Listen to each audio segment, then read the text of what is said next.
যেদিন আল্লাহর নবী দুনিয়া থেকে বিদায় নিচ্ছে, সেদিন জিবরাইল আইসা বলছে, ইয়া রাসূলুল্লাহ, মালাকুল মউত দরজায়, আপনি বললে আসবে, আপনার রুহু কবজ করবে। আল্লাহর নবী বলেন, আল্লাহকে জিজ্ঞেস করো জিবরাইল, আমি যদি আমার আল্লাহর কাছে যাই, আমার উম্মতের সাথে আমার আল্লাহ কি আচরণ করবেন, ওটা বলো, তারপরে আমি যাব। জিবরাইল গেলেন, আল্লাহর নবীকে আয়েশা শুনাইলেন, ও নবী, আল্লাহ তাআলা জানাইছেন আপনার অবর্তমানে আপনার উম্মত যখনই মাফ চাইবে, আল্লাহ তাআলা আযাব দিবে না, সাথে সাথে মাফ করে দিবে। আপনি যেমন মাফ চাইছেন, তখন যেমন মাফ করছে, আপনার অবর্তমানে আপনার উম্মত নিজে নিজে মাফ চাইলেও আমি আল্লাহ মাফ করে দিই। এতদিন তো কে মাফ চাইছে? নবী নিজে মাফ চাইছে।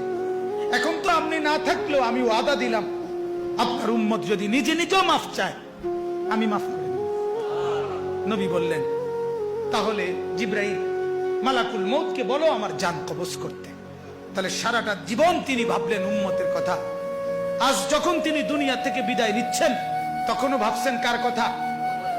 নবীজি সাল্লাল্লাহু আলাইহি সাল্লাম যখন ইসরাফিল সিংহা ফু দিবে, দ্বিতীয় ফু, সবাইকে যখন হাসরের ময়দানে উঠানো হবে, তখন প্রথম উঠানো হবে আমাদের নবীকে। হাদিসে আছে, 4 ফেরেশতা জিবরাইল, মিকাইল, ইসরাফিল, আজরাইল আসবেন নবীজির রওজা মুবারকে।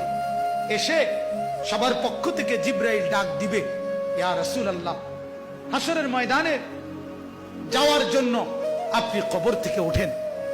হাদিসে আছে, আল্লাহর নবী সাল্লাল্লাহু আলাইহি সাল্লাম কবর থেকে চোখ মেলবেন, আর উঠে দাঁড়াইতেই কপালের বালু মুছতে মুছতে তাকাইয়েই বলবেন, প্রথম কথা, জিবরাইল, তোমরা শুধু 4 জন ফেরেশতাই আসলা আমাকে নেওয়ার জন্য, আমার উম্মত আসে নাই। আমার উম্মত কোথায়? আমার উম্মতের হালাত কি? আমার উম্মত কি আমার বর্তমানে জাহান্নামে চলে গেল নাকি? জিবরাইল তখন বলবেন, হায় ইয়া রাসূলুল্লাহ, আজও ভুললেন না? আজও